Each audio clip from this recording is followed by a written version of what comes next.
जगभरातील कोट्यवधी भाविकांचे श्रद्धास्थान आणि मानवतेचा महान संदेश देणारे परब्रह्मस्वरूप जगद्गुरू नरेंद्राचार्यजी महाराज यांचा 2 दिवसीय समस्या मार्गदर्शन आणि दर्शन सोहळा उत्तर महाराष्ट्रातील नाशिक रामशेत उपपीठावर अत्यंत श्रद्धापूर्वक वातावरणात भाविकांच्या अलोट गर्दीत हर्षोल्लासात सुरू झालाय। जगद्गुरूंचे तेजस्वी रूप डोळ्यात आणि हृदयात साठवून आणि त्यांच्या अमृततुल्य वाणीने मंत्रमुग्ध होऊन हजारो भाविक भक्तिरसात न्हावून निघाले। आज मंगळवारी जगद्गुरू नरेंद्राचार्य महाराज यांचे रामशेत उपपीठावर आगमन झाले तेव्हा हजारो भाविकांनी जय जयकार करून ढोल आणि लेझिमच्या तालावर जल्लोष केला। त्यानंतर भगवे ध्वज फडकावत भव्य मिरवणुकीने जगद्गुरूंना उपपीठावर आणण्यात आले। मिरवणुकीत मोठ्या संख्येने सहभागी तरुणांचा उत्साह वाखाणण्याजोगा होता। अत्यंत शिस्तबद्ध रेखीव मिरवणुकीत सहभागी भाविकांनी जय सियारामाच्या घोषणांनी सारा आसमंत दणनून टाकला। संतपीठावर आगमन होताच जगद्गुरूंच्या शांत आणि प्रसन्नचित्त मूर्तीच्या दर्शनाने सारे भक्तगण सुखावून गेले। महिलांनी औक्षण केले,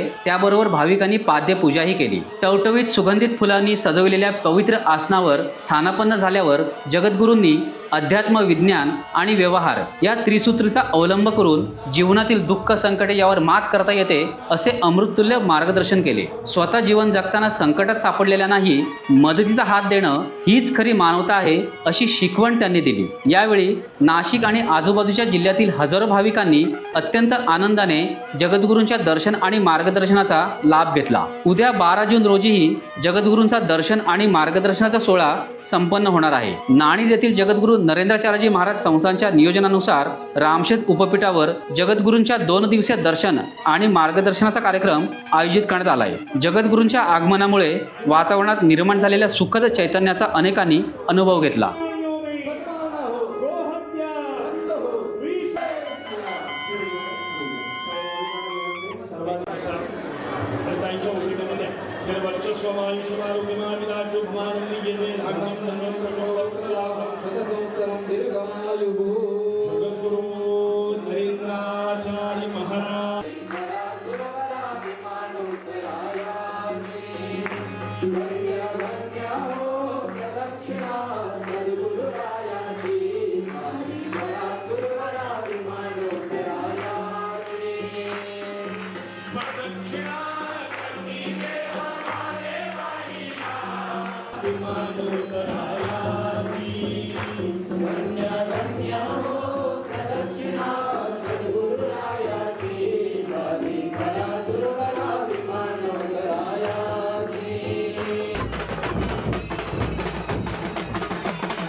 टाइम्स डिजिटलला लाईक करा, सबस्क्राईब करा, शेअर करा आणि बेल आयकॉन दाबायला विसरू नका। पाहत रहा टाइम्स डिजिटल।